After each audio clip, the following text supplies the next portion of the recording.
side by side. Green flag in the air. We're racing at the Roval.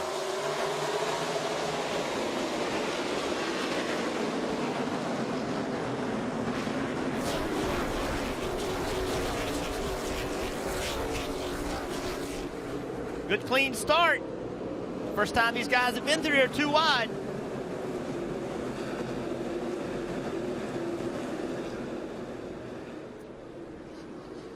Real good start for Kyle Larson. Up to second place here, putting the pressure on our leader, Kurt Busch. A tight line Kyle Larson has. He has a good wide entry. Look at him, almost in position to make a look for a pass there. That was pretty competitive there, pretty aggressive. You want to lead the first lap the first time at the Roval, man. That's historic stuff. You want to be the first guy to lead a lap here. Kyle Larson's going to put a ton of pressure on Kurt Busch. That and the track position, just getting in that lead, because watch them as they go through this turn 11 and turn 12.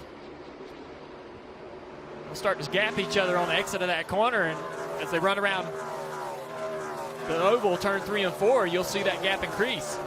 This is the first time these guys have been on the racetrack with this many cars. They're just learning the sight lines, what they can see. Oh, man. See. Little contact. A lot of pressure on. Kurt Busch going to lead lap 1. Larson, man, he is on it. You know, you think this is a really slick racetrack, new asphalt, hard tire. These guys would tiptoe around here, but Larson with a lot of confidence in his car, pushing really hard early. They started 5th, running 2nd. Listen to the tires. Talk about this racetrack being difficult. Where else do you hear the tires squealing around the infield? That's just nuts. That's how low grip these cars have. First caution is out. Stanton Barrett in the 51 has slammed into the turn 1 wall as we see the safety crew working on getting Stanton out of that car. And you can see the brake marks, the skid marks. That car went straight into the wall. Which the one thing that's good is that you saw skid marks, so the brakes were working. The thing that's bad, though, is he wasn't able to turn. He was going straight into that wall. Jeff, you've talked to some drivers about how odd it is to get into that corner. You really can't tell where you need to brake or where you're at. You stand there, just a little too fast. Got on the brakes and locked them up and just head on in the wall. And it's a very deceiving corner. You see that wall just collapse. And Clint Boyer has closed the gap on the 41 of Kurt Busch. They go through Tums Heartburn turn 1. We now know why they called it that, Rick. Yes. Stanton Barrett knows it all too well. They could have got all 17 corners, I think. Blaney putting some pressure on Bowman right here. Can Blaney take that spot away and grab another point? You see the back of the cars moving around, trying to get the rear grip. These tires are worn out. This track is really abusive on the tires, and right now you just can't lay. It's like being on ice, trying to accelerate on ice. You want to put, the more throttle you get it, the less you accelerate. Oh, that's an aggressive move, but that's how important these points are. Blaney almost willing to make it. He knows he's faster. He's trying to put himself in position. If he can't make a pass in the turn 11 and 12, chicane on the back straightaway, maybe he can be in position on this front stretch. The biggest challenge for Blaney right now is find your sight lines, because with Bowman in front of you, you can't see where you want to go. So how do you line everything up to get where you want to be through the chicane? Good job. Really good job by Blaney. Wedding present for Kyle Larson and Caitlin. Stage 1 win. Kyle Larson got married on Wednesday and now has won Stage 1 at the Charlotte Roval. Here's the battle for one more point. Ryan Blaney, how aggressive does he get? Your left, in line. Bowman gets him by a car length. And we have the 2 cars spinning and the 78 as well. Keselowski and the 78 of Mark Truex Jr. are around. Now the 78's going to stop just in front of the 2 because he missed the chicane. I think Brad will do the same. You're better off to stop. You can't have another penalty. You just have to be conservative. You hear the spotter opening behind the 4, trying to get cars back on the racetrack. I don't know if they really had to stop there, but let's see what happened. Keselowski in. Oh, both guys just in way too deep. Like the 78 was in too deep, and Brad was judging off of him. Yeah, using him, and he just both ended up driving in too deep. Those 2 guys are in position. They are positioning themselves to win this race. But when you wreck through the chicane, you know, you didn't gain anything by that. I don't think they had to stop. They didn't cut the corner. They actually wrecked through there. I don't think NASCAR would have called them if they hadn't stopped. No, but I like the idea of stopping. Yes, because if you they roll covered it. off, man, that's too big of a penalty to do drive-through. All that. That changes their strategy, though, Steve, for the entire race now with that spin. They're going to have to come down pit road, put tires on. When will they do that? Well, I think the pit road's closed, so their only option, as Ryan Blaney takes one to go in the stage, is going to be the end of this stage. I think the most important thing is for both drivers here in these last 2 laps. Well, I don't have to ask. If the 2 has an issue, we can see it. Wow. Smoke rolling out from behind the 2 of Brad Keselowski. The win for him in this first round ensures that he will be in round 2. So if this ends up being terminal. Penalty. I need you to make one more lap if you can. Your call. He spun into the 78. So that's a tire rub as you see the damage. He made the decision to stay on the racetrack rather than pitting because it's the final lap. Didn't want to serve that penalty of pitting too soon, but will that left rear tire make it all the way around for this last lap? And we're hearing from NASCAR. They let us know that both those cars would have been considered missing the chicane. There you go. Great decision. They stopped on the racetrack. The rest of the field looks at that and says, all right, if I spin out through there, I got to come to a stop. And a big point stage for Jimmie Johnson, who was in a position to get as many points as he possibly could. He needed as many points, and right now running second to Ryan Blaney. Fast. I mean, he is running lap times as fast as anyone on the racetrack, if not faster. Ryan Blaney for the final time through turns 16 and 17. Jimmie Johnson just behind him. Ryan Blaney is going to win stage 2. Kyle Larson still out in front, but the big news is Austin Dillon, the winner of the Daytona 500, as the caution has come out. Austin Dillon, Daytona 500 winner earlier this year, slammed into the wall, and now he's going to be heading to pit road. Kelly.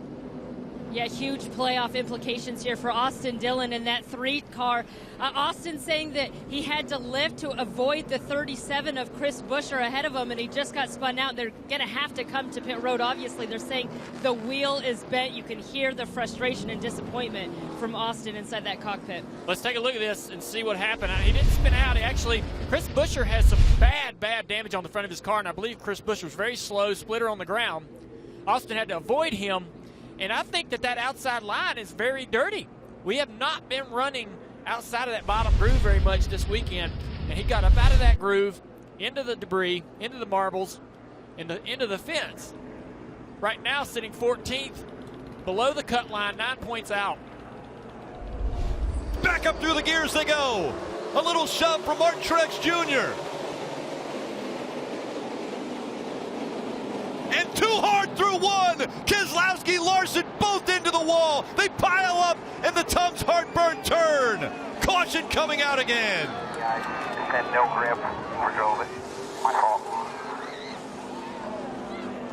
Trevor Bayne in the 6 also involved. We talked about these drivers. This is the first time they've been on old tires on restarts. The first time at this racetrack, you just don't have a reference to go by. And you heard Brad Keselowski say he just didn't have any grip. He overdrove it. You see Brad Keselowski, they all launched really well. Nobody really spinning their wheels much. Brad's in trouble right there. He knows he's in trouble. Got the left front locked up, and now just nowhere for these guys to go. I think even the 18, he was in too deep. A lot of guys really did have a lot of trouble getting out of that corner. That is so strange to have so many cars overshoot the same corner on the restart. It's the understanding of grip. You know, you have to trust that the car, even the 21, the 18. So we've had a lot of laps without a restart through that turn. Guys continuing to run that bottom preferred line and dirting up that outside line. Look at our guys battling for that last spot, transferring to playoffs. What I'm worried about right here, Eric Almirola, he goes out of sight. Well, he gets caught up in it, and the 42 sitting against the wall. Look at the damage on the 42. Guys, we haven't talked about this, but he's only 18 points currently where he sits, and he's scored in the 12th position. There are 31 cars on the lead lap, so there are over 18 points still to be lost for this 42 car. 3 laps to go from the Charlotte Roval. They got to be careful getting into turn 1. We just saw what happened. They're going to have to check up, go slower than you think.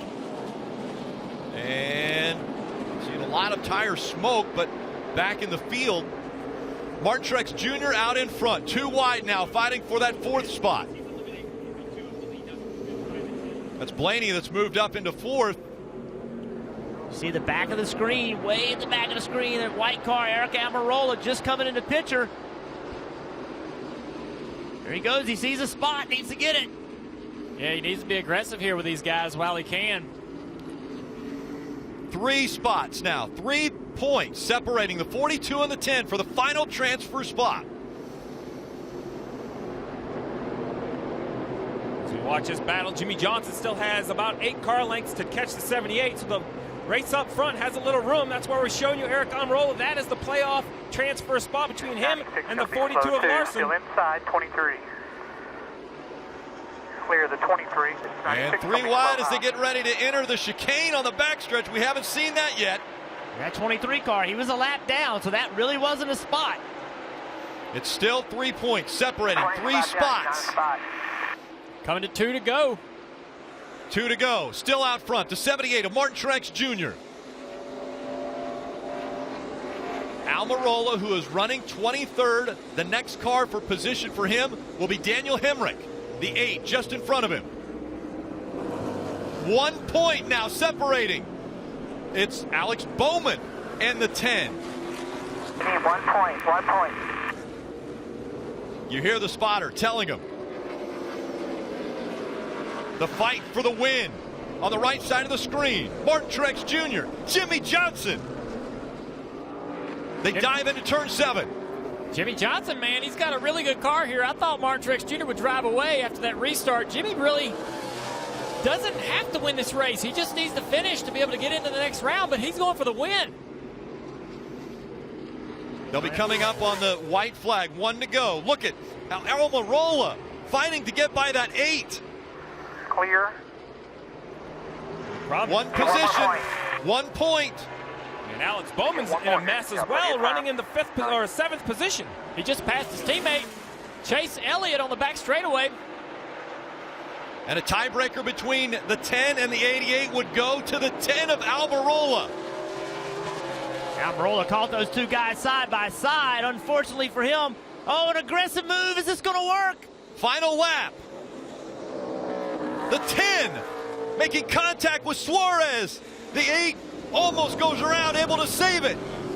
That pass for Bowman over Elliott puts him in. And Almirola passing Suarez will eliminate the 42, I believe, as we have a race for the lead on the right side of the screen. 42 drops below the cutoff line. Now the race for the win on the right side. I think Jimmy Johnson, oh, big wreck. Almirola made it through. I think Jimmy Johnson has enough points. He can push the issue right here. We had a lot of people have problems. The fight for the win, the fight for the playoff transfer. He's going to have to come out of this chicane, turn 12. He's going to have to come out of there on the back bumper of that 78 to make a move in the braking zone of 16 and 17. Yeah, so 48's only 7 points to the good, so he may not afford it, but look, he's there. What a great corner. Here they come through the final banked curve at Charlotte Roval. Now he goes to the inside. Here comes Jimmy Johnson. Locks the brakes up. Oh, he's going to slide. He slides through the middle. Truex gets tagged. Now it'll be a fight for the finish line. Ryan Blaney in the 12 will win. He stopped. He came to a full stop to make sure that he was good with NASCAR. Where's he going to finish? It's showing 1 point to the good. Oh, my goodness. What a time for Ryan Blaney to get win number 1 of 2018. It's just more special in the playoffs, and it's even better when it's a cut race. You know, sometimes the best place to be on the last lap, Ryan, is in 3rd place, isn't it? How did the seas part by your view? I don't know, man. It's honestly, you hate sometimes to see, that happen. You hate to see 2 of the best cars wreck, but I don't know. You just try to capitalize on the circumstances given to you, and we were in the right spot at the right time, and we're able to sneak through there. I almost wrecked trying to get back to the gas to get through there, but like I said, we put ourselves in a good spot, and I can't thank the 12 group enough for sticking with me all weekend. It was a long weekend for us. I hit a lot of stuff, and clearly I still did. And just happy it worked out. Happy to not only win but to advance. And it was looking pretty tight, but I can't think of a better group of guys to be with. And looking forward to round 2. Pretty cool. With that finish, Jimmy, you are officially out. You will not move on to the next round. Describe for us coming to 15, knowing that there was one shot for the win. Yeah, I was more worried about the win than anything else, and I hate that I started wheel hopping and took Martin and I out. That's the last thing that I wanted to do, and I put pressure on him into turn 3. He washed up, and I thought that I was going to be in the prime braking zone going into that final turn and have a shot at it. And when I went to the brakes, it started locking the rears and wheel hopping, and I didn't think I hit him at first. I knew I was spinning, obviously, but I guess I collected him in my spin, and certainly regret doing that. And then ultimately, we were in a transfer position and didn't get it. So just going for the win. These wins are so important, and the veteran could have taken the safe route and didn't, and unfortunately, took us out of the playoffs and took out the 78.